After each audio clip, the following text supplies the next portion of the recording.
In our last video, we worked on creating divisions along the lines that make up our 3-inch by 3-inch square, and we divided each side into 1/4-inch segments so that we have 12 segments on every side of the square.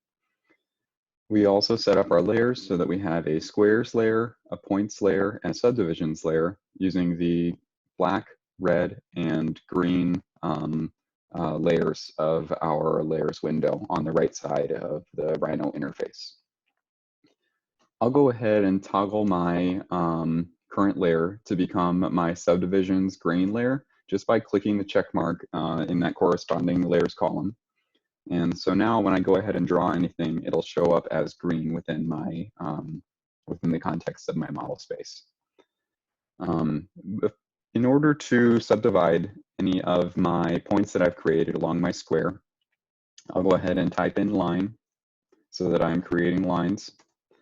And I want to toggle on a few of the object snaps that I've got down here in the bottom of my screen. So I'll go ahead, I've got N turned on. I'm going to go ahead and turn on my point snap.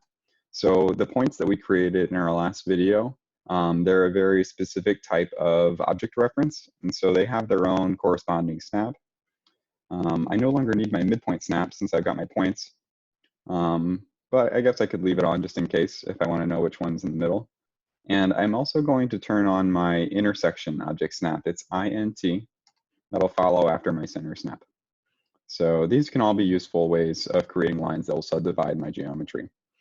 So my first line I can do, maybe I'll do that one. I'll start at this one. It's saying point and mid. So I've got kind of a combination of object snaps that I'm covering with this where my cursor is right now. And so I'll go ahead and take that one and I'll go straight from top to bottom. I can type in line again, or I could hit enter because it was the last command I used. And then I can do a few other subdivisions running across my shape, just connecting across pieces.